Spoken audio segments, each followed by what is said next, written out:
여러분 안녕하십니까? 프레스홈 라이브의 구경호입니다. 4월 23일 화요일 오늘 이슈부터 살펴보겠습니다.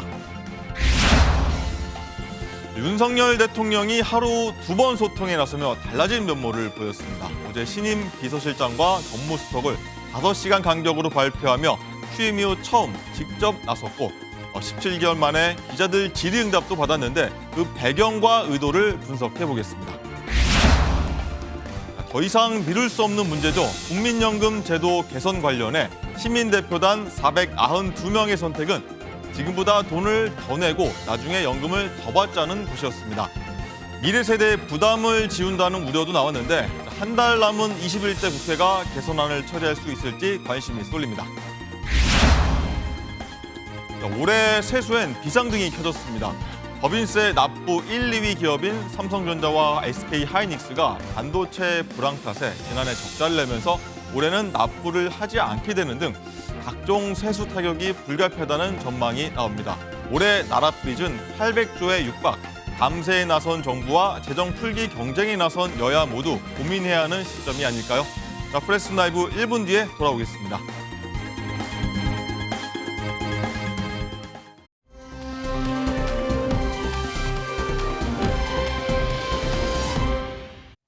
네, 저희 유튜브 채팅창에서 토론하시면요. 시청한 재미가 2배, 3배니까 많은 참여 바라겠습니다. 네, 저희 프레스 라이브의 뉴스 핵심 관계자분들 나오셨습니다. 안녕하십니까? 안녕하세요. 어서 오세요. 네, 윤석열 대통령이 어제 취임 이후 처음으로 인선을 2차례나 직접 발표했죠. 2차례나 직접 밝혀서 많은 분들이 좀 관심이 있어 했는데 소통에도 좀 나서서 윤 대통령이 달라졌다 이런 평가가 나오는데 오늘 하나씩 짚어보도록 하겠습니다. 자, 장가 기자, 어제 저희 방송 때 다뤘습니다만 대통령 비서실장에 5선의 정진석 의원이 발탁이 됐는데 자, 구체적인 인선 배경 한번 살펴볼까요? 네, 이 원희룡, 장제원 등 여러 인물들이 처음에 언급이 됐었는데 결국 기자 출신의 정진석 의원이 발탁이 됐습니다. 최근 총선 과정에서 논란이 됐었던 윤 대통령의 이 불통 이미지를 상쇄할 정치인이 필요하다. 이런 요구에 부응한 인사로 보인다는 게 이 여권의 평가입니다. 우선 정진석 비서실장은 이명박 정부 당시에 정무수석을 지냈고요. 국회 부의장도 역임을 했습니다. 정진석 비서실장은 친윤이라고 분류되지만 후보군에 올랐던 다른 인물들에 비해서는 비교적 개파색이었고 야당과 상대적으로 각을 세우지 않는 것으로도 평가를 받고 있는데요. 어제 대통령실에서 소감 발표가 있었죠. 목소리 들어보시겠습니다. 대통령께 정치에 투신하시라고 권유를 들었던 사람이고 윤석열 정부 출범에 나름대로 기여했던 사람입니다. 옛날에 그 삼봉 정도전 선생이 이제 국가를 하면서 그 백성을 짐으로 속일 수는 없고 힘으로 억누를 수는 더더욱 없다라고 얘기했습니다. 600년 전 왕조 시대에도 국민을 바라보는 그런 눈높이가 그랬습니다. 지금 공화국 아닙니까? 오직 국민의 눈높이에서 대통령님께 객관적인 관점에서 말씀을 좀 드리려고 노력하겠습니다. 네, 대통령과 2년 그리고 대통령에게 좀 할 말을 하겠다, 국민 눈높이에서 생각하겠다 이런 목소리를 냈는데 자, 이종우 실장님, 일단 네. 정진석 비서실장이 윤 대통령과 동갑이면서도 서로 경어를 쓰는 사이고 그래서 가까이서 쓰는 소리 할 수 있는 인물로 꼽히지만 또 야당에서는 결국 친윤 아니냐 이런 비판을 내놓고 있는데 어제 저희가 방송에서 다룰 때 저희 여야 패널 분들은 그래도 괜찮은 인사를 꼽았다 이런 평가를 했는데 오늘 인선 다시 한번 평가해보자면 어떨까요? 네, 지금 현재 대통령실이 갖고 있는 문제가 크게 두 가지라고 이야기하지 않습니까? 첫 번째는 정무적인 감각, 두 번째는 대통령실의 기강이 많이 해이해졌다. 이 두 부분을 해결할 수 있는 사람으로 생각한다면 적격이다 이렇게 생각을 해요. 네. 이유는 이겁니다. 정무적인 감각이란 건 여야 간에 또는 당정 간에 이렇게 소통을 이루게 하고 중재를 하고 하는 역할이잖아요. 그게 정무적인 어떤 역할입니다. 네. 지금 장가희 기자가 소개시켜준 이력 중에 MB 그러니까 이명박 대통령 시절에 청와대의 정무수석 시절 어떤 일을 했냐면 당시에 MB 그러니까 이명박 대통령이 박근혜 의원하고 사실 좀 앙숙이었어요. 근데 이명박 대통령 입장에서는 아니 뭐 일개 의원이잖아 하고 생각을 하고 또 박근혜 의원 입장에서는 아니 대통령한테 이렇게 쓴소리를 하는데 제대로 그걸 받아줘야 되잖아. 이런 식의 어떤 상황이었는데 두 사람을 회동하고 회담하게 만든 장본인 바로 정진석 정무수석이었어요. 예. 이게 굉장히 그때 중요한 어떤 모멘텀이 됩니다. 중재를 해서. 한 가지는 더 뭐냐면 당시에 청와대가 좀 왕수석, 그러니까 어떤 수석에게 대통령이 굉장히 힘을 실어줬기 때문에 전체적인 서열이 엉망진창이 됐어요. 그런데 바로 정무수석으로 가자마자 서열을 정리했다. 그러니까 기강을 정리했다. 모든 청와대 직원들이 전부 다 아유 이건 당연히 했었어야 됐다라는 그런 소리를 들었거든요. 이 두 가지 면에서 이미 실증된 사람이다라는 겁니다. 네, 정무적인 감각에서 적적이다 이런 평가를 해주셨고요. 장윤주 부위원장의 생각은 어떠십니까? 글쎄요, 일단 저도 이중근 실장님께서 정무적인 부분을 강화했다라는 부분에는 동의를 합니다. 그동안 사실 관료 출신의 비서실장들이었기 때문에 정무적인 좀 소통 부분에 있어서 좀 부족했다라는 평가가 많았기 때문에요. 이번에 정무 부분 강화한 인사였다라는 평가는 할 수 있을 것 같은데 그럼에도 한계는 뚜렷하다고 생각합니다. 뭘까요? 아시다시피 친윤계의 핵심 의원으로 꼽혔던 분이라는 것 분명한 것 같고요. 또 한 가지는 1심에서 유죄 판결 받고 지금 항소심 중인 형사 피고인이라는 점, 이 두 가지는 분명한 한계로 꼽힙니다. 왜냐하면 그동안 사실 국민의힘에서도 그리고 대통령실 일부에서도 야당의 정치인들이 사법 리스크가 있다라고 하면서 날선 비판 이어왔었는데 사실 사법 리스크가 존재하고 있는 분을 비서실장으로 앉히는 부분에 대해서 조금 더 국민 눈높이에 맞는 설명이 있어야겠다라는 생각이 듭니다. 특히나 지금 정진석 전 의원이 이번에 비서실장으로 등용이 되면서 대통령과의 사적 인연도 깊은 분이다 보니까 오히려 쓴소리할 수 있을 것이다. 뭐 이런 평가들도 나오는데요. 당연히 쓴소리할 수 있으시다면 정말 다행일 것이고 그래야만 한다고 생각합니다.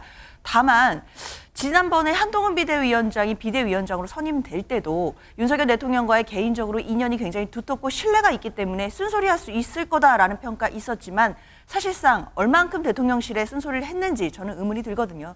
그렇기 때문에 정진석 신임 비서실장이 앞으로 야당의 뭐 비판도 있겠지만 앞으로 본인의 일을 더 제대로 해나가시고 대통령실의 보좌를 잘 하시려면 대통령에 대한 쓴소리 정말 앞장서서 마다하지 않으셔야 되겠다 이렇게 생각합니다. 네, 쓴소리 해야 된다 이런 말씀 해주셨고요. 자, 이종근 실장 이렇게 보면은 오선의원을 발탁했다는 게 뭐 당에 좀 목소리를 좀 내서 당정 주도권을 좀 가져가겠다는 의미 아니냐 그런 뜻도 있는 거 아니냐 이런 해석들도 나오거든요. 그렇지요. 일단 그런데 이전에 비교를 하자면 지금까지 대통령실과 내각은 경제 쪽 그러니까 기재부 출신들의 옛날에 모피아라고 불렀죠. 기재부 출신들의 관료로 둘러싸여 있었어요. 그러다 보니까 당과의 어떤 소통에서도 문제가 생기고 또 대통령실 내에서도 사실상 이 정무적인 어떤 판단을 하면서 정책적인 언어를 정치적인 언어로 홍보하는 데도 굉장히 문제가 생겼어요. 그러면 이 정진석 지금 실장에 대해서 잘 또 이렇게 장윤주 변호사가 말씀을 해주셨지만 한 가지 분명한 건 이 사람은 진짜 개파색이 좀 옅은 사람이었어요. 그러니까 당시에 친이계도 아니고 친박계도 아니고 그래서 기자들이 늘 아니 어떤 계파에 속해요? 그러면 자신이 이렇게 얘기합니다. 저는요 친 JP입니다. 이렇게 얘기합니다. 네. 자민련으로 시작을 했거든요. 사실 뭐 JP계라고 이야기하는 건 농담처럼 이야기한 거지만 그만큼 특정 계파에 소속하지 않으면서도 또 상대 당에서도 굉장히 그 소통을 잘했던 그런 사람이기 때문에 말씀하셨듯이 뭐 당이 주도한다 또는 지금 저기가 정의 주도한다 이런 어떤 개념보다는 진짜 소통을 원활하게 할 수 있는 특히나 야당과의 관계에서도 적극적으로 소통을 하려고 하는 그런 모습을 보일 거라는 생각입니다. 네, 장윤주 부위원장 생각은 어떠십니까? 이렇게 개파색도 엷은 분이고 일단 전무적인 감각에서 뭐 예전에도 좀 좋은 의견을 냈다, 조율을 잘했다는 의견인데. 뭐 그런 부분에 대한 여권 내 평가도 분명히 있는 것 같습니다. 예. 다만 이제 야권에서 야당에서 우려하는 지점은요. 정진석 이제 신임 비서실장이 아무래도 뭐 소통이라든지 정무적인 감각 이런 부분들을 강화할 것으로 보이기는 하는데 일단 이 소통이라는 것이 1차적으로 정부와 또 여당 간의 소통도 필요할 것 같거든요. 과연 그동안의 용산 대통령실과 국민의힘의 관계 설정이 어땠냐에 대해서는 국민들께서 이번 총선에서 민심으로 확인해 주셨다고 생각합니다.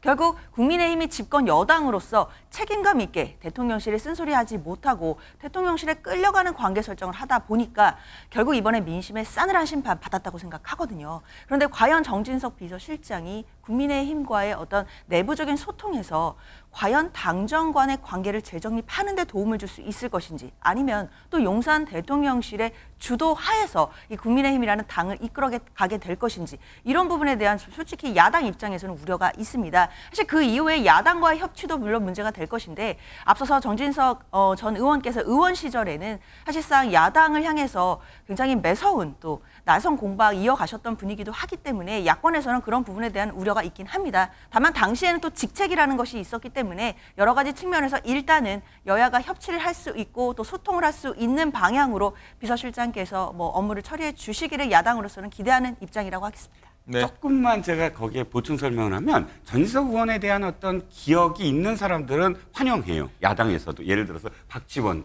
이번 당선인도 그거 좋은 사람이다라고 이야기하는 건 그랬더군요. 그만큼 그 전에 겪었던 그러니까 소통을 했던 어떤 당사자들은 이 사람이 굉장히 야당이나 여당의 상대당에 소통을 했던 사람이다라는 기억에 남고 또 장지수 변호사를 포함해서 지금 정지석 의원에 대한 기억이 별로 없는 젊은 그런 청년 의원들이나 그런 쪽에서는 최근의 모습만 기억하거든요. 최근에 뭐 친윤이라고 불렸을 때 비대위원장 시절에 어떤 그런 그 행동. 그런데 궁극적으로는 지금 비서실장이 해야 될 역할은 108명의 8명을 관리해야 돼요. 그러니까 저쪽 그러니까 야당 편을 들지도 모르는 8명이 이 대통령실에서는 가장 힘든 부분이에요. 예. 지금 야당은 192석에서 예측 가능한 부분인데 예측 불가능한 부분이 도리어 여당 내에 있거든요. 그러면 정지석 비서실장을 왜 비서실장을 했는지가 바로 그 8명에 대한 키워드가 있다라고 저는 생각합니다. 그 얘기 한번 해보도록 하겠습니다. 양진희 변호사님, 일단은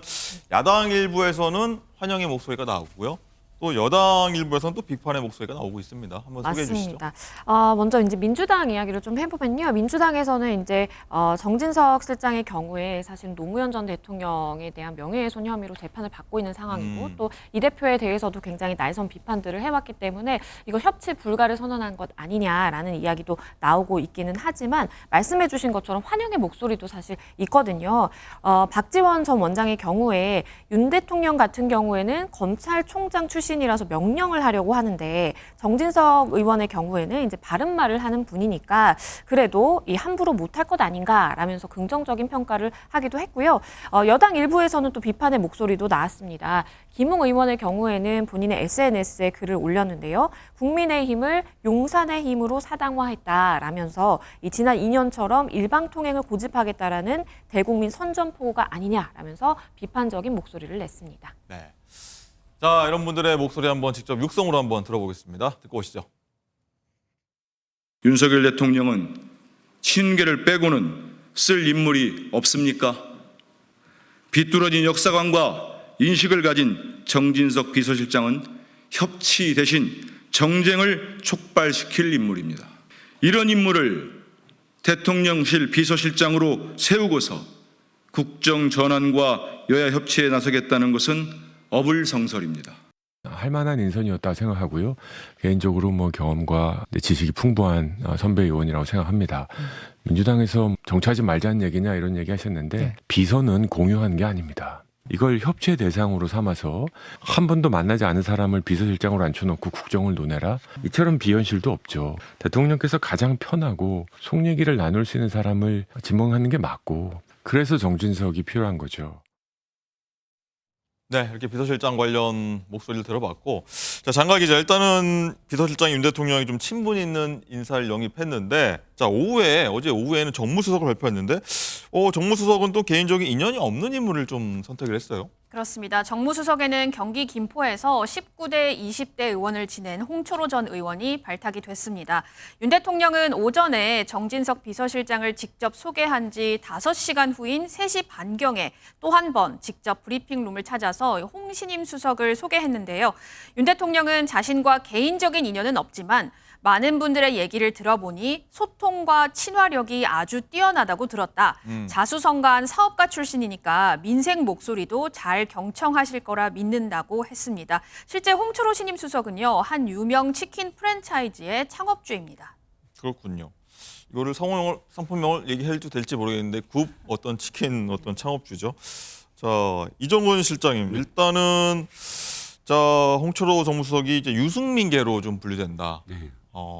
그동안 윤 대통령이 조금 품지 않았던 개파인데 비주류 포용일제와 아니면 정무감박이 있는 분을 좀 고려했다 이러고만 봤다고 봐야 될지 어떻게 좀 해석하십니까? 일단 유승민계로 우리가 그 분류하는 이유가 바른정당 시절에 유승민 대표의 비서실장이었어요. 그래서 유승민계다라고 포함을 하지만 전체적인 이력을 놓고 봤을 때는 계파가 없는 분으로 분류가 돼야 될 것 같아요. 왜냐하면 처음에 그 정치권으로 픽업한 그러니까 이끈 사람이 김무성 대표 시절에 김무성 대표가 당시에 꽤 많은 사람들을 정가에 입문시키려고 노력을 했었거든요. 그 중에 한 명이었다. 그럼 김무성계라고 불려도 되느냐?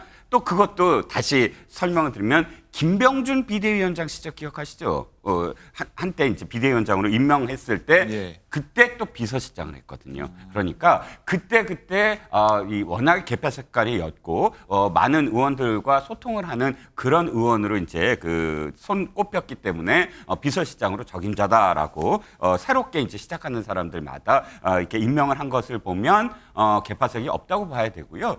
제가 보기에는 윤 대통령이 직접 이렇게 그 낙점을 했다기보다는 정진석 비서실장이 낙점을 하지 않았을까 추정을 합니다. 어떤 이유일까요? 그럼 홍철호 의원이 그렇다고 해서 윤석열 대통령과 직접적인 연관성이 있다거나 혹은 홍철호 전 의원이 정치적으로 굉장히 알려진 어떤 행위를 한 사람은 아니거든요. 그러니까 어떤 정보라든지 이런 것들이 굉장히 적은데 그런데도 불구하고 홍철호 의원에 대해서 이런 소리를 들었다라고 한다면 사실 아까 제가 말씀을 드렸지만 이 정진석 비서실장이 어디를 가든 그립감이 굉장히 뛰어나요. 국회 사무총장 했을 때도 국회 사무총장이 일을 안 하려고 하면 사실 별로 일을 그렇게 도드라지게 안 할 수도 있는 자리인데 굉장히 많은 걸 바꿨어요. 뭐 비정규직 직원들을 다 정규직으로 한다든지 혹은 인사청탁에 대해서 물밑에서 인사청탁이 아니라 그걸 제도적으로 한다든지 이런 일들을 해내면서 직원들의 어떤 그립감을 확 잡았거든요. 그립감, 리더십 이렇게 얘기할 수 있겠네요. 그렇죠. 그러니까 이 부분도 홍철호 정무수석과 함께 일을 하겠습니다. 함께 들어가겠습니다.라고 아마 픽업을 하지 않았을까 제 추정입니다만 네. 그런 생각이 듭니다. 이종호 실장님 말씀 들어보면 두 분 지금 거론된 두 분 다 일단은 계파색이 짙은 건 아니다. 이게 였다라고 공통점이 있을 수 있는데 그렇죠. 장윤주 부위원장 생각은 어떠십니까? 민주당에서는 어떻게 정무수석 바라보십니까? 일단 홍철호 신임 정무수석 같은 경우에는 뭐 말씀해 주신 것처럼 뭐 친윤 논란 이런 부분에서는 상대적으로 자유로울 수는 있겠다라는 생각은 듭니다. 그러나 이제 우리가 뒤에 이야기를 하게 되겠지만 어제 이런 인선 과정 속에서 이재명 대표와 대통령과의 어떤 영수회담의 실무 협의 자체가 좀 한번 무산되고 이런 부분들이 있었거든요. 물론 이제 계속 이어질 것이라고 보이긴 합니다. 그만큼 대통령실에서 이제 업무 처리가 미흡하다라는 비판 나왔었는데요. 아무래도 이재명 대표와 대통령 간의 영수회담이 홍철호 정무수석에게는 첫 데뷔 무대가 되지 않을까 이렇게 생각이 듭니다. 실무회담을 준비하는 것, 그리고 이제 앞서 이제 영수회담을 진행하고 그 결과를 도출해내는 것, 이런 부분들이 정무수석에게 또 많은 또 책임과 그리고 역량을 보여줄 수 있는 또 상황이 될 수 있다라고 생각은 드는데요. 사실 이 홍철호 신임 수석의 이력을 보다 보니까 뭐 치킨 프랜차이즈의 대표다 뭐 이런 부분들도 되게 흥미로웠지만 또 한 가지 흥미로운 지점이 해병대 병장 출신이시더라고요. 네. 사실 이번에 영수회담의 의제로 최상병 특검법 올라갈 가능성이 있거든요. 사실 그 부분에 대해서 과연 홍철호 정무수석이 어떤 의견을 내실지 이런 부분도 눈여겨봐야 될 지점인 것 같습니다. 네, 그렇게 또 연관점을 찾아내셨군요. 알겠습니다. 자, 이 영수회담 준비 관련해서는 잠시 뒤에 한번 하도록 하고 자, 얘기도 한번 하겠습니다. 장갈 기자, 일단은 윤 대통령이 어제 직접 인선 발표를 하면서 직접 뭐 기자들 질의응답도 받고요. 1년 한 5개월 만이라고 하는데 뭐 친근하게 좀 소통 강화하겠다 이런 의지로 좀 읽힌다 이런 분석들이 많이 나왔어요. 맞습니다. 아마 이 총선 참패 후에 국무회의에서 대통령이 대국민 메시지를 읽어 내려갔던 그때와 어제의 표정은 사실 180도 달랐습니다. 그렇죠. 대국민 메시지를 읽을 때만 해도 매우 경직돼 보였고 엄중해 보였는데요. 어제는 가벼운 미소도 짓고 또 마이크도 쓰지 않은 채 연단이 아닌 연단 옆자리에 서서 아주 자연스럽게 대화하듯이 신임 비서실장 그리고 정무수석을 소개를 했습니다. 어제 윤 대통령에게 연단으로 좀 나와서 말씀을 좀 해주십시오라는 이 사회자의 요청에도 그냥 편하게 하겠다고까지 윤 대통령이 언급을 했죠. 윤 대통령이 기자들에게 직접 이렇게 인사를 발표한 것은 이번이 처음이었고요. 어제 뭐 질문 개수가 2개로 제한되긴 했지만 공식석상에서 미리 약속되지 않은 기자들의 질문을 받은 건 역시 2022년 11월 이후 처음이었습니다. 어제 모습 영상으로 다시 확인해 보시죠. 오전에 보고 또 봅니다. 우리 홍수석 일로 오시죠. 새로 이제 대통령실에 정무수석을 맡을 홍철호 전 의원입니다. 뭐 질문 있으세요? 잘 하실 거로 믿고 이렇게 이 자리에 모시게 됐습니다. 이제 궁금한 거 없으시죠? 네, 국민들 입장에서는 이제 오랜만에 대통령의 어떤 자연스러운 육성, 목소리, 의견을 한번 들어보는 시간이 아니었나 싶은데, 자, 장윤주 부위원장님, 일단은 뭐 어제 하루겠지만, 하루 뭐 다 예단할 수는 없겠지만 어떤 소통 강화하겠다는 의지로 읽혀지는데, 야당 입장에서는 이런 모습을 어떻게 좀 보고 계십니까? 일단 1년 5개월 만에 기자 질문을 받았다라는 게 대통령과 관련된 뉴스로 나온다는 사실을 참 다시 한번 확인해야 되는 지점인 건 분명한 것 같습니다. 이제라도 대통령께서 정치하는 대통령 되겠다 선언도 하셨고, 그리고 기자들의 질문을 받으신 건 정말 늦었지만 다행이라는 생각은 분명히 드는데요. 그렇다면 그동안의 과정 속에서는 대통령께서 너무나 불통을 해오신 게 아닌가라는 또 탄식도 나올 수밖에 없을 것 같습니다. 그러나 이제라도 또 총선에서 확인된 민심을 받드는 또 대통령실의 기조가 바뀌는 모습일 수도 있겠다라는 생각이 있기 때문에요. 네. 이런 부분들이 뭐 한두 번의 일회성인 이벤트로 끝나지 않고 다시 대통령께서 뭐 기자회견 형식이 되었던 또는 기자들께 어떤 질문을 받는 형식이 되었건 그런 방식으로 또 국민들께 소통하고 또 국민들이 묻고 싶어하는 것, 국민들이 궁금해하시는 것에 대해서 좀 허심탄회하게 대답해 주시는 모습도 볼 수 있기를 바라겠습니다. 네. 자, 이동훈 실장님, 네. 저기 장 부위원장님 말씀하신 것처럼 뭐 일회성 이벤트가 아니라 취임 직후에 했던 뭐 출근길 문답, 뭐 도어 스태핑이라고 하죠. 이거 부활하는 거 아니냐? 아니면 뭐 매일은 아니어도 주일에 정도는 어떠냐? 뭐 이런 의견들 나오는 것 같던데 네네. 좀 어떤 게 좀 맞다고 보십니까? 저는 가능성이 있어 보여요. 굉장히 이제 자연스럽게 소통을 하겠다라는 의지가 보였거든요. 자, 우리가 대담 기억하시죠? KBS 대담. 그때 그 이후에 대담이 이루어진 이후에 방송된 이후에 2월 설 대담. 그렇죠. 대통령실에서 이렇게 얘기를 해요. 아이고 참모진들이 많이 조언을 했다. 이런 모습을 보이셔라. 이렇게 하셔라. 그런데 그걸 다 내치시고 아유 자연스러운 게 좋아 하고 본인이 그냥 자연스럽게 했다. 이렇게 이야기했거든요. 예. 저는 그걸 들으면서 대단히 부적절하다. 왜냐하면 PI가 굉장히 중요하거든요. 프레지던트 아이덴티티즈. 어떤 모습으로 대통령이 보여야 하는지에 대한 고민을 사실 전문가들과 하면서 그런 모습으로 자신을 바꿔나가야 돼요. 그런데 지금까지 대통령의 이미지가 불통의 이미지, 조금 엄중한 이미지, 화난 이미지 이런 식의 어떤 이미지로 좀 더 굳어졌었거든요. 어저께 보면 그런 이미지에서 탈피하려는 어떤 모습, 미소를 띠거나 손짓을 하거나 눈을 마주치거나 이런 모습에서 상당히 바뀌려고 한다는 의지가 보였거든요. 이건 소통의 가장 기본적인 단계라고 저는 생각을 하고 국민들이 원하는 방향으로 바꿔보겠다라는 그런 첫 번째 스텝이 아닌가라고 조심스럽게 추정을 해봅니다. 예. 어떻게 보면 지금까지 국정 설계를 좀 해왔다면 앞으로는 국정 좀 실행해 나가겠다 이런 의지에서 좀 해석을 할 수 있을까요? 네네 그렇습니다. 네. 알겠습니다.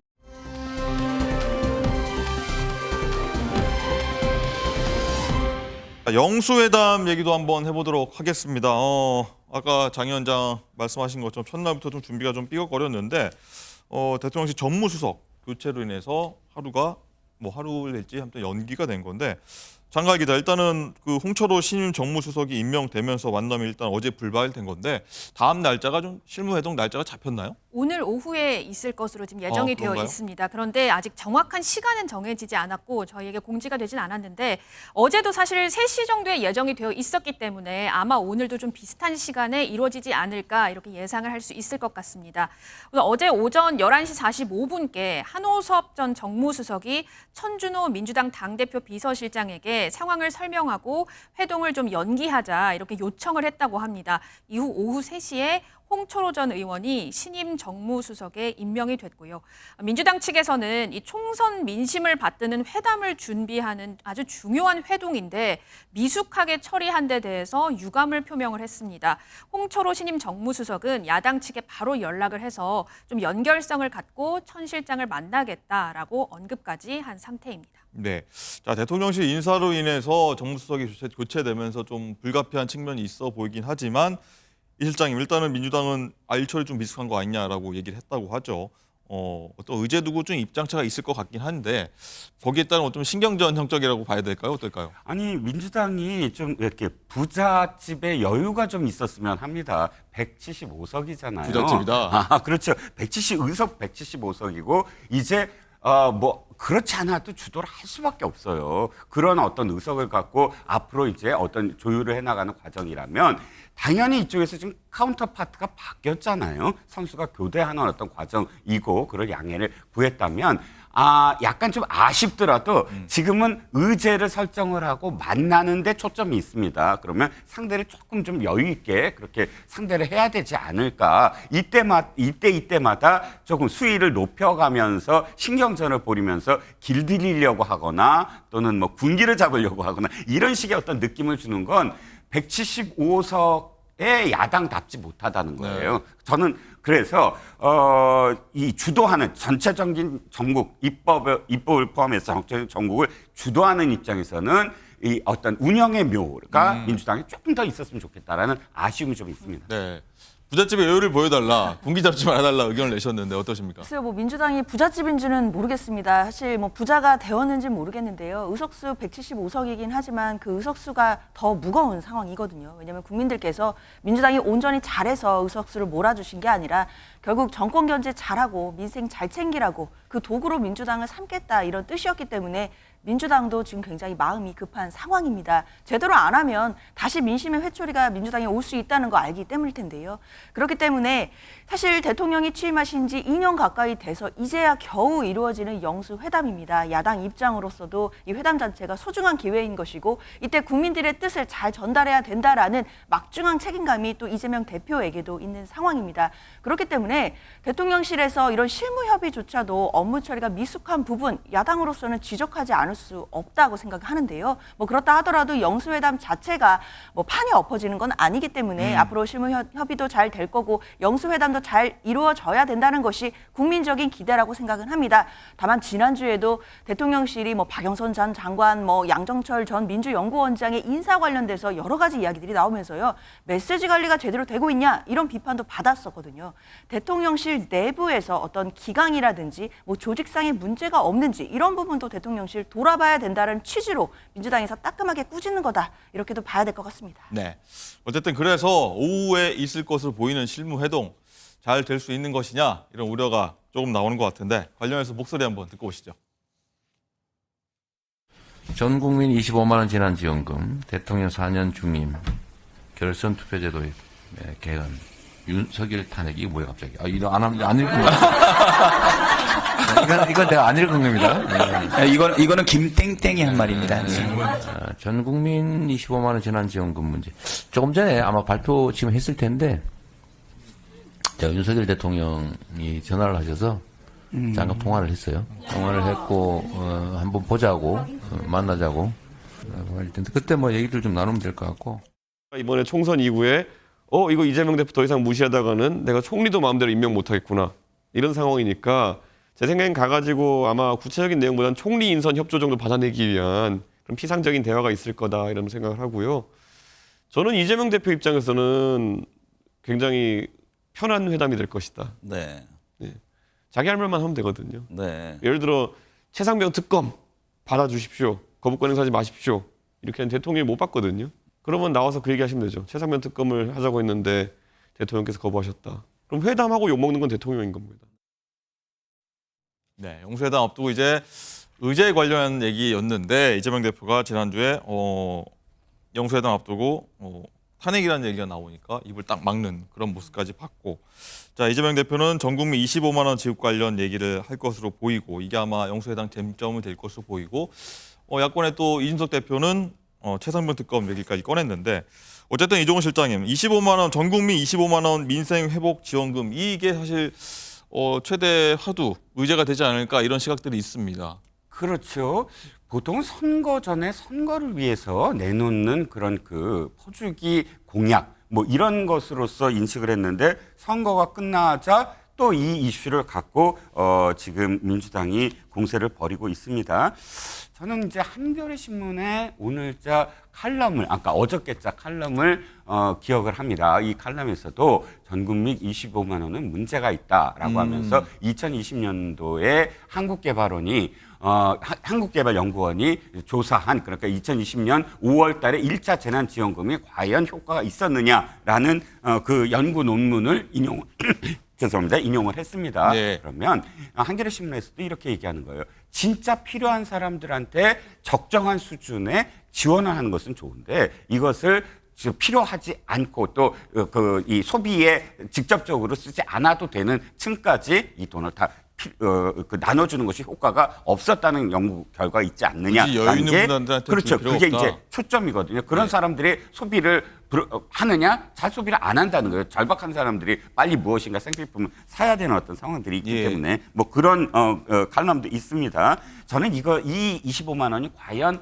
이재명 대표가 물러서지 않을 의제일까라는 점에 퀘스천 마크가 있어요. 이 25만 원은 사실 겉으로 드러난 민생이기 때문에 민생 의제이기 때문에 뭐 협상의 어떤 틀에 제일 먼저 올려놓을 수는 있지만 이재명 대표는 또 다른 부분들이 훨씬 더 협상의 어떤 가장 큰 키워드라고 생각할 가능성이 좀 있어 보이고요.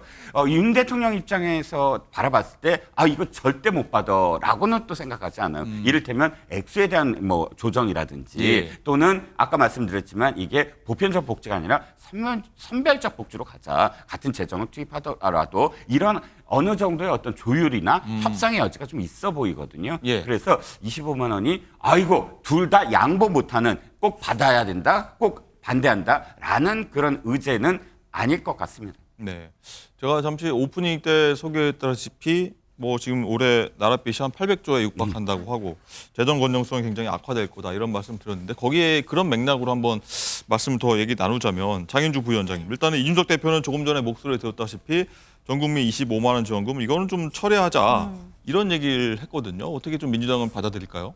그렇죠. 뭐 이준석 대표의 말도 일리가 있습니다. 뭐 선별해서 지원하자라는 취지로 읽히기는 하는데요. 그런데 이제 이 부분에 대한 또 반박으로는 또 선별하는 것 자체에도 많은 비용과 시간이 들기 때문에 어차피 그 투입될 비용으로 보편적으로 지원을 하자라는 논리도 또 나올 수 있다고 생각합니다. 사실 이 25만 원과 관련된 민생 지원금은 아마도 이번 영수회담의 의제로 올라갈 것은 거의 확실해 보이기는 하는데요. 이제 대통령께서도 그리고 이재명 대표 또한 공히 민생 얘기하고 있거든요. 그런데 그 민생을 푸는 방식에 대해서는 두 분이 좀 시각차가 큰 것으로 보이긴 합니다. 그러나 그 시각차 서로 존중할 수 있다고 생각하고요. 만약에 이재명 대표가 이야기하는 25만 원 민생 지원금에 대해서 대통령이 다른 시각이 있다라고 한다면 그 영수회담에서 그 다른 시각에 대한 근거를 말씀해 주시고 더 나아가서는 책임 있는 정부로서 그런 민생을 해결하기 위한 구체적인 방안이 어떤 것인지를 제시해 주시면 될 것 같습니다. 그것이 바로 정치라고 저는 생각하거든요. 서로 불편한 주제일 수 있겠지만 불편한 얘기 다 허심탄회하게 다 꺼내놓고 대화를 하다 보면 입장 차이를 또 좁혀갈 수 있는 것이기 때문에 국민들이 기대하시는 것은 그리고 당연히 대통령과 야당 대표가 만나서 이런 부분들을 협상해내는 모습일 것이기 때문에 이 의제에 올라가서 함께 대화하는 모습, 이 모습을 국민들께서 보고 싶어 하실 것이다 생각합니다. 네. 어쨌든 이재명 대표는 25만 원을 통해서 경제가 그만큼 소비 진작이 이루어질 수 있어서 경제가 좀 활성화되는 데 도움이 될 것이다 이런 주장을 하고 있으니 어떤 조율이 나올지 한번 보도록 하고요. 자 이런 가운데 조국혁신당의 조국 대표가 영수회담 전에 이재명 대표에게 범야권 대표 연석회의 함께 하자고 제안을 했습니다. 영수회담 전에 한번 다시 만나보자 이런 차원인데 목소리 한번 듣고 오시죠. 이재명 대표님과 윤석열 대통령께서 만나시기 전에 야권 대표들을 만나 총의를 모은 후 윤 대통령을 만나신다면 더 큰 힘이 실리실 것입니다. 범야권 대표 연석회의를 열어 총선 민심을 담은 법률과 정책에 관해 기탄 없이 의견을 교환할 수 있기를 기대합니다. 이재명 대표님께서 범야권의 대표로 윤석열 대통령을 만나신다면 민주당이 얻은 175석이 아닌 범야권 192석을 대표하게 될 것입니다. 어쨌든 제1야당 대표가 아니라 범야권 대표로 좀 가달라. 이준석 대표하고 조국 대표도 대통령에게 만남 요청했지만 아직 답이 없는 상황이니 이런 얘기를 한 것 같은데 이재명 대표가 조국 대표 제안을 받아들일까요? 장윤주 부위원장님. 글쎄요, 민주당 입장에서는 물론 공식적인 입장은 아닌데요. 현실적으로 이런 제안이 이루어질 가능성은 높지는 않아 보입니다. 일단 영수회담 자체가 지금 좀 급물살을 타고 있는 상황이고 뭐 실무 협의라든지 이런 부분을 통해 일시나 뭐 의제 같은 부분들이 더 나와야 되는 부분들은 있겠지만 일단 현실적으로 그리고 시간적인 문제상 과연 연석회의라든지 또는 범야권의 어떤 의견들을 하나로 받아서 뭐 통화를 내는 그런 과정들을 거칠 수 있을지는 좀 의문이 들기는 합니다. 아마 조국 대표로서는 이재명 대표에게 보다 더 힘을 실어주고 그리고 이번 총선 민심에서 드러난 부분들을 조금 더 이재명 대표에게 강조해 줄 수 있겠다라는 취지에서 이런 제안을 하시는 것으로 보이는데요. 사실 이재명 대표로서도 이번 총선에서 민심이 원하시는 바에 대해서는 아마 본인께서도 정말 잘 알고 계실 거라고 생각하고 대통령께 어떤 이야기를 전달해야 될지에 대해서는 이미 마음속으로 정리가 되어 있을 거라고 생각합니다. 그렇기 때문에 이런 뭐 연석회의라든지 이런 부분들은 뭐 차후에 또 논의될 수 있을지는 모르겠지만 이번 첫 만남에서까지 이런 연석회의가 먼저 이루어질 가능성은 현재로서는 높지 않겠다라는 생각이 듭니다. 보인다. 예. 이 실장님 일단은 이렇게 보면은 조국 대표가 이재명 대표 그리고 윤 대통령 모두에게 좀 압박을 가하는 그런 목소리가 나왔습니다. 어떻게 보십니까? 보통 이런 그러니까 정치인들은 인정투쟁이라는 걸 해요. 뭐냐면 날 인정해달라. 나의 어떤 포지션, 나의 그런 규모와 부피, 나의 정치 세력을 인정해달라는 거거든요. 그러니까 지금 조국 대표는 사실 영수회담을 하자, 나도 만나달라라고 주장했던 거에서 한 발 물러선 거예요. 그러니까 나를 만나달라라고 이준석 대표도 그렇고 뭐 조국 대표도 그렇고 지금 이야기했는데 딱 보니까 이미 양자회담, 그러니까 이재명 대표와 윤석열 대통령의 회담은 거의 막 진전이 되고 있잖아요. 그래서 나도 만나달라는 이제 더 이상 안 먹힐 거 제3지대는 뻔하고요. 그러면 이제 두 번째 방법, 두 번째 스텝을 지금 정한 거죠. 그래서 야당 대표들 다 만나서 회의를 하면 야당 대표들의 어떤 그런 그 인정이 되잖아요. 그 자리 연석회의 자체가 이거를 기화로 해서 아마도 그냥 회담을 위한 연석회의가 아니라 굉장히 많은 부분에서 이 연석회의를 고정화시켜서 이용을 하려고 아마 조국 대표는 생각을 하고 있을 겁니다. 그래서 12석 이상의 어떤 효과를 지금 보겠다라는 그러니까 교섭단체가 아니지만 교섭단체의 버금가는 그런 연석회의를 활용하겠다. 뭐 이런 생각인 것 같은데 아마도 이재명 대표는 안 받아들일 가능성이 큽니다. 왜냐하면 암만 그래도 175석의 야당 대표로서의 자신의 어떤 위치를 또 인정받고 싶거든요. 이재명 대표 역시. 그러니까 지금은 이재명 대표의 시간이다라고 생각을 합니다. 두 분 모두 좀 부정적이다. 이렇게 좀 의견을 종합하겠습니다.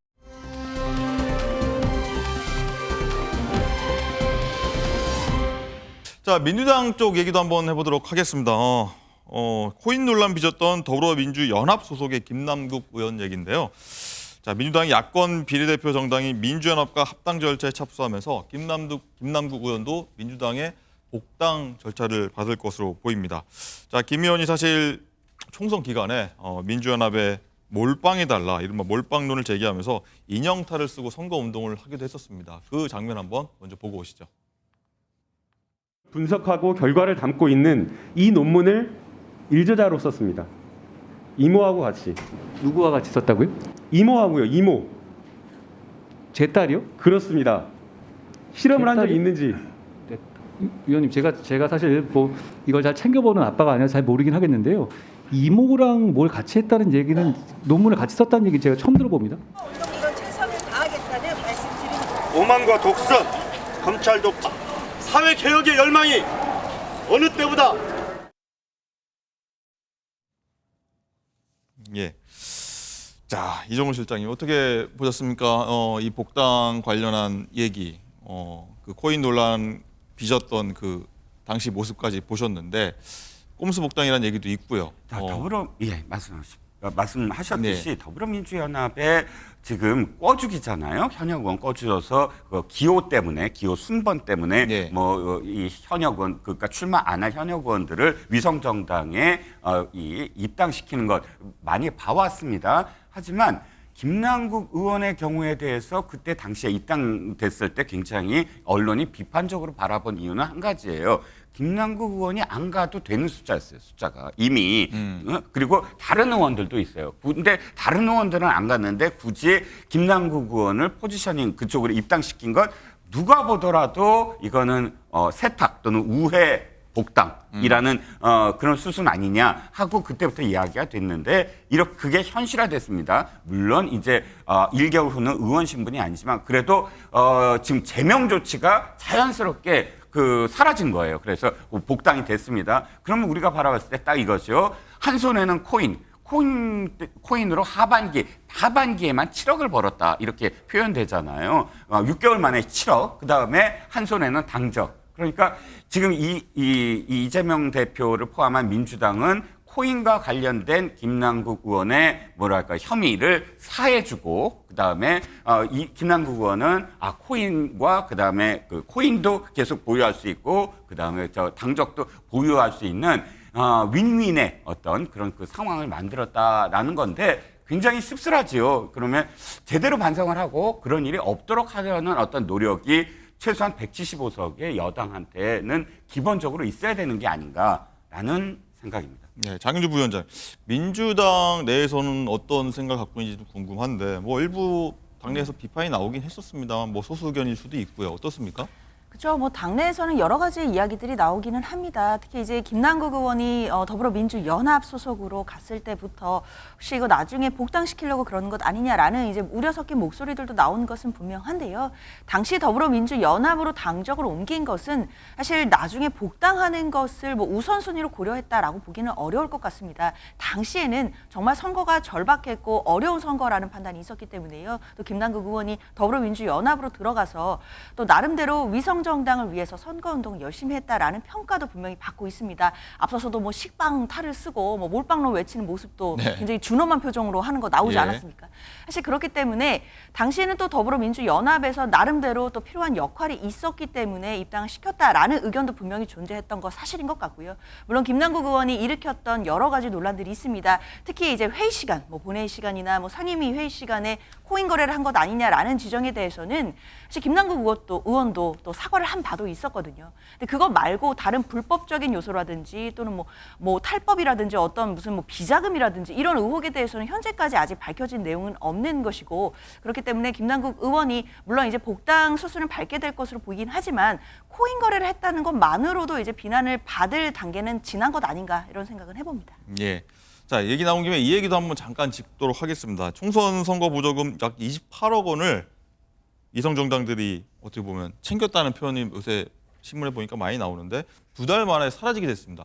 그래서 이 문제 진짜 22대 국회 개원하면은 이 문제부터 처리하고 하면 어떠냐라고 지난번 위성정당 출연할 때부터 계속 얘기 나왔었는데 어떻게 보십니까? 그렇죠. 양당이 모두 다 지금 비판을 받고 있습니다만 이 문제야말로 비판의 어떤 경중이 좀 달라야 된다고 봅니다. 국민의힘은 처음에 이 준연동형 비례대표제가 패스트트랙으로 얘기가 됐을 때부터 반대를 했고 이것이 만약 통과되면 위성정당이 난립할 것이다. 그리고 이 당도 그걸 만들 수밖에 없다라고 이미 이야기를 하면서 국민들과 또는 상대 당에 설득을 했어요. 이건 정말 파행이다.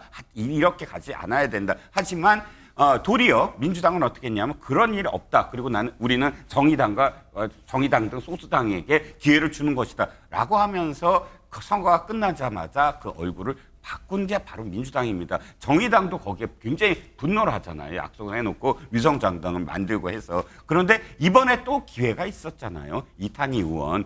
이거 최소한 위성정당 방지법을 만들자. 위성정당, 그러니까 준연동 비례대표제를 선도했던 민주당이 만들자 해놓고 자기의 의원직까지 걸었는데도 불구하고 그대로 그냥 위성정당으로 갔습니다. 앵커께서 말씀하셨듯이 이미 국민들은 이 꼼수 위성정당에 대해서 비판적이고 절대 다음에선 안 된다는 어떤 국민적 공감대가 저는 있다고 봅니다. 그렇다면 민주당이 결자 해지를 해야 된다. 175석에는 의석도 갖고 있고 이 제도를 만든 주도한 정당이기 때문에 이 문제와 관련해서는 더 이상 4년 후에도 또다시 꼼수 위성정당을 만드는 법을 그대로 둔다고 한다면 그야말로 국민의 준엄한 심판을 받을 거다라고 생각을 합니다. 네.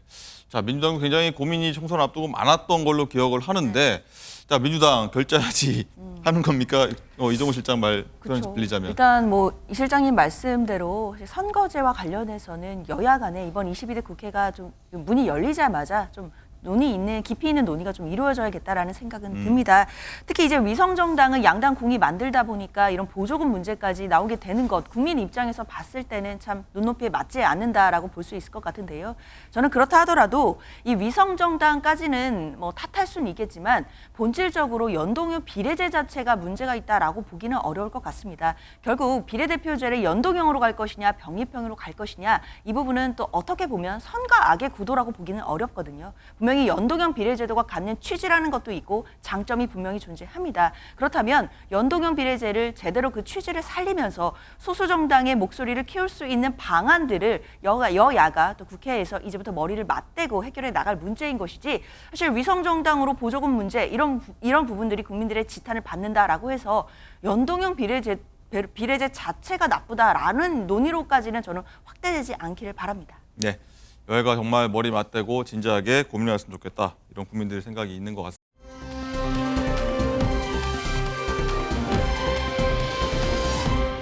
자, 이제 지금부터는 우리 사회에서 어떤 사건들이 있는지 사건 사고 소식 한번 짚어보도록 하겠습니다. 자, 흔히 부부싸움은 칼로 물베기라고 하는데 장가 기자, 오늘 다룰 첫 사건에서는 무가 아니라 다른 걸 뱉다 하더라고요. 그렇습니다. 바로 주방에 있는 가스 밸브를 잘랐는데요. 지난 20일 한 제주도에서 있었던 일입니다. 남편과 아내가 경제적인 문제로 다투다가요. 아내가 집을 비우자 남편이 가스 밸브를 잘랐다고 합니다. 집에 돌아온 아내가 이 잘린 가스 밸브를 확인하고 경찰에 신고했고 출동한 소방이 폭발을 우려해서 주민 30여 명을 대피시키는 소동이 있었습니다. 네, 양진 변호사님, 와 정말 날벼락이었습니다. 굉장히 큰일 날 뻔했는데 이게 무슨 일입니까 대체? 그렇죠. 사실은 이제 가스 방출제라는 게 있습니다. 이게 예. 형법상의 별도 규정으로 마련이 되어 있는데요. 좀 낯익지 않으실 수 있겠지만 이걸 처벌하는 이유는 만약에 가스가 방출이 돼서 폭발이 발생하면 정말 많은 인명피해가 발생할 수 있기 때문에 이걸 그렇죠. 처벌을 하는 것이거든요. 이 남성의 경우에는 경찰 조사에서 내가 혼자 죽을 마음이었다라고 진술을 한 것으로 알려지고 있습니다. 그런데 조사를 해보니까요. 과거에도 가정폭력 등으로 수차례 경찰 조사를 받았던 전력이 있는 사람이었고요. 그래서 일단 제주 서부경찰서는 이 남성에 대해서 구속영장 신청을 하고요. 그리고 정확하게 어떠한 경위로 사건이 발생했는지 조사하고 있는 상황입니다. 이종훈 실장님. 네. 자, 여기 가스밸브를 자르면은 자기만 혼자 다칠 줄 알았다는 이런 아니라는 생각을 갖고 있었나 봐요. 아니죠. 그렇지 않죠. 그건 1997년에 부천에서 예. 똑같이 부부싸움을 하다가 그 남성이 가스밸브를 잘라서 3명이 숨지고 거의 한 수십 명이 부상을 입은 사건이 있었어요. 이 방화가 가장 많답니다. 부부싸움으로 인한 어떤 사건 사고에 방화가 가장 많고 그다음에 투신, 그다음에 자해, 쇼크 이런 게 있거든요. 부부싸움인데 왜 불을 지른 걸까요? 그러니까 부부싸움이라는 건 격해지면 가장 큰 싸움이 돼버리는 거죠. 그래서 부부싸움은 피할 수는 없겠지만 그러나 복싱과 싸움의 차이 뭐가 있죠? 룰이거든요. 그럼 부부싸움도 룰을 정하고 싸워야 된다. 이를테면 그러니까 과거로 되돌아가지 말기, 상대 집 얘기하지 말기, 아이들 앞에서 싸우지 말기. 이런 식의 어떤 룰을 정하면 싸움이 아니라 복싱이 된다. 그리고 복싱은 싸움의 차이가 뭐냐면 끝나는 게 정해져 있다는 겁니다. 아하. 그래서 저는 룰을 만들어라라고 좀 권하고 싶습니다. 네, 부부싸움에도 룰이 필요하다.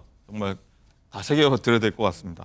자, 양진 변호사님, 근데 이번에는 다른 부부싸움인데 아내가 이번엔 무슨 아파트 베란다 난간에 매달린 일도 있었다 하더라고요. 네, 이거는 21일에 있었던 일입니다. 충남 서산의 한 아파트에서 발생한 일인데요. 역시나 부부싸움이 있었는데요.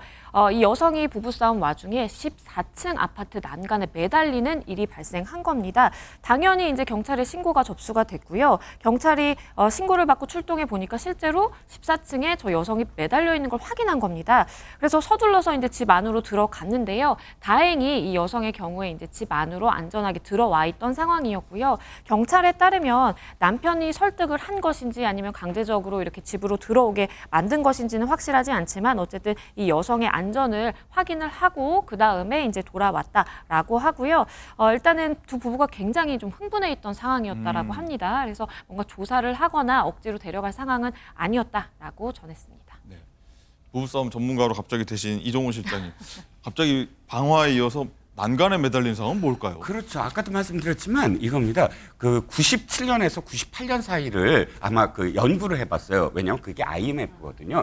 IMF가 닥친 이후가 보니까 이 부부싸움으로 인한 사건 사고가 25% 증가했다는 거예요. 근데 아까도 말씀드렸죠. 유형이 지금 말씀하신 유형 그대로입니다. 방화가 제일 많이 있고요. 투신이 그다음이고요. 쇼크, 약물 뭐 이런 순이었다는 거예요. 그래서 투신이 굉장히 많았다는 건데 다행스럽게 투신으로 이어지지는 않았다는 게 이번 사건에서는 참 다행스럽고요. 절대 하지 말아야 될 말 한마디만 더 하겠습니다. 네. 당신은 늘 그런 식이야. 뭐 이런 말. 저를 보고 말씀하십니까? 그러는 당신은 이라고 대꾸하는 거. 이게 바로 다 웃으시잖아요. 부부시니까. 다 이게 단초가 되니까 이런 말을 피해서 다시 시작을 하셔야 된다라고 생각합니다. 저도 명심하도록 하겠습니다. 자, 장윤주 부위원장님.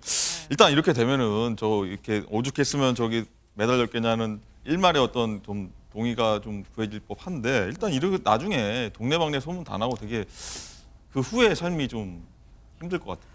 그렇죠. 이미 아파트 단지에 알만한 분들은 다 알았을 거라고 생각하고요. 일단 이게 기사로도 많이 났기 때문에 뭐 기사들 보면서 이거 봤어? 이거 사실 우리 동네래라는 얘기들 지금 굉장히 아파트 커뮤니티 내에서도 많을 것 같습니다. 그만큼 순간적인 분노를 참지 못하고 저렇게 난간에 매달리는 것 본인의 생명에도 굉장히 위험한 순간이었던 거 분명한 것 같고요. 그 이후에도 사실 아파트 단지 내에서도 여러 가지 또 시선들 또 의식할 수밖에 없을 것 같다라는 생각 드는데 앞으로는 부부간의 이런 갈등들은 가정 내에서 잘 해결이 돼서 또 아파트 단지 내에서도 또 즐거운 생활, 또 평화로운 이런 모습들을 보여줄 수 있었으면 하는 바람이 있습니다. 네. 어쨌든 부부싸움에도 룰이 필요하다. 명심해야겠습니다.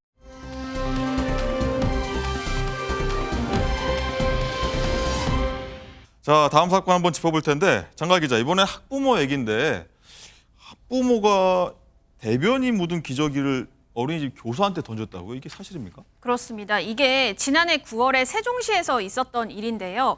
이게 어찌된 일이냐면 한 학부모가 어린이집에서 자신의 첫째 아들이 이틀 연속 다쳐서 오니까 이거 선생님이 우리 아이를 학대한 거 아니야? 라면서 의심을 했다고 합니다. 네. 그래서 선생님에게 이거 CCTV 공개하지 않으면 고소하겠다고 항의를 했는데 이 학부모는 당시에 자신의 둘째 아들이 또 병원에 입원해 있어서 병원에 머물고 있었는데 이곳에 어린이집 원장님과 해당 선생님이 찾아왔다고 합니다.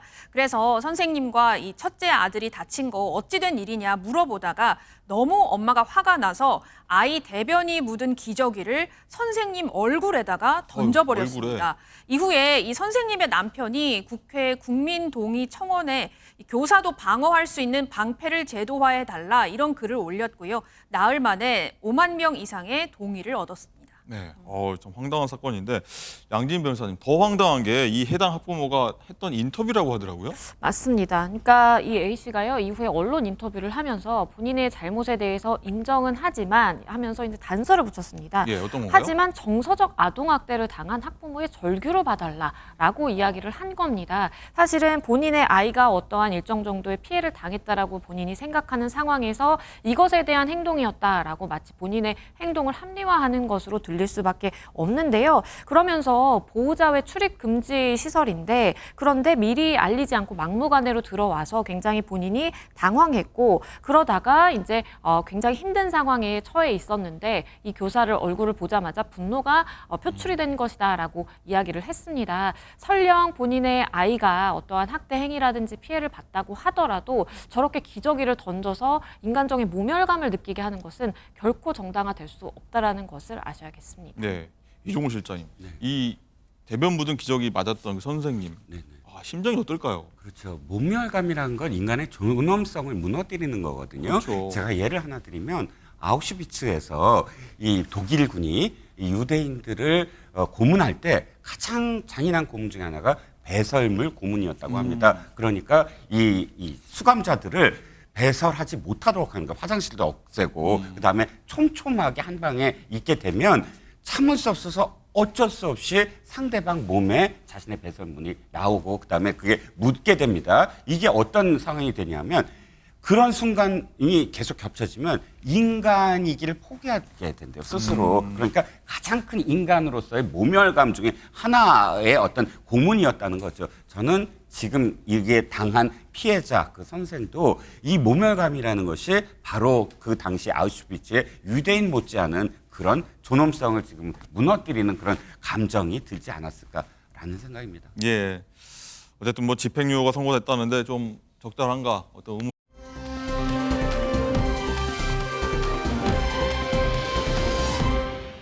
장갈 기자, 일단 불법 체류자 신분인 외국인 협박해서 돈을 뜯어낸 탐정을 자기가 탐정이라고 속였다고 하는데 이거 어떤 사건입니까?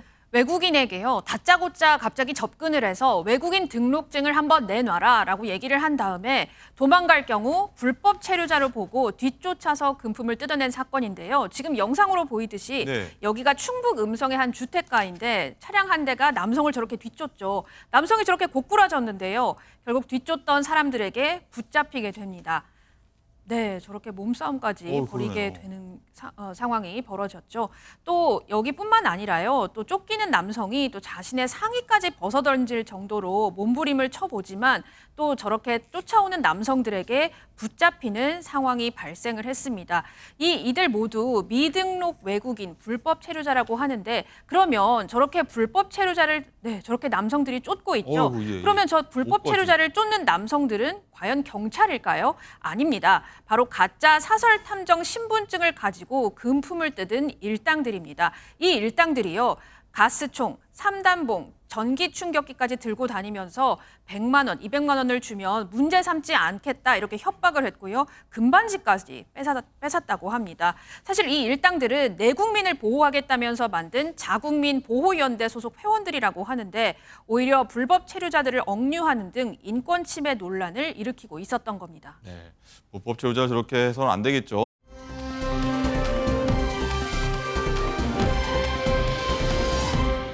라이브픽입니다. 이스라엘의 공습을 받은 팔레스타인에서 기적 같은 생명이 탄생했습니다. 이스라엘군의 공격이 있었던 지난주 팔레스타인 남서구 가자지구 라파의 지역에서 공습을 받은 일가족이 사망했는데요. 응급대원은 이 중 임산부가 있다는 사실을 발견하곤 시신을 병원으로 이송했습니다. 약 30주째 되지 않은 아기, 응급 제왕절개 수술을 통해 가까스로 세상에 태어날 수 있었는데요. 1.4kg의 미숙아로 생명이 위태로웠지만 현재는 안정을 찾고 아랍에미리트 운영병원 인큐베이터에서 지내고 있습니다. 기적같이 태어난 생명, 하지만 나머지 가족은 모두 사망했는데요. 의료진은 아이가 살아남는다 해도 부모 없이 태어났다는 점은 가장 큰 비극이라 전했습니다. 아기의 삼촌은 엄마의 이름을 따 사브린 주다라는 이름을 아이에게 지어줬고요. 친할머니는 이 아기는 나의 사랑, 나의 영혼이고 내 아들에 대한 추억이라며 아이 양육 의사를 밝혔습니다. 택시기사들이 인정한 숨은 맛집 기사식당. 그런데 미국 뉴욕 한가운데에도 이 기사식당이 있습니다. 지난 16일 뉴욕타임스는 미국의 중심부 뉴욕에 한국식 기사식당이 개업한다는 소식을 보도했는데요. 이 기사식당 상호 또한 영어로 KISA, 기사고요. 식당 간판도 한국어로 백반전문 소문난 기사식당, 동남사거리 원조 기사식당이라 적혀 있습니다. 비빔밥, 제육볶음 등 한식을 팔고요. 또 우리에게 익숙한 김치, 감자조림, 달걀말이, 김, 청포묵 무침 등의 밑반찬이 나옵니다. 가격은 메뉴당 44,000원이라는데 뉴욕의 어마어마한 물가가 체감이 되죠. 이 기사식당 인테리어도 눈길을 끕니다. 빈티지 달력, 자판기, 커피, 또 벽걸이 선풍기까지 완벽하게 한국의 기사식당을 구현했는데요. 누리꾼들은 한국 신문지와 둥근 쟁반이 정감 간다, 미국은 기사식당도 비싸다라며 여러 반응을 보였습니다. 지금까지 라이브픽 전해드렸습니다.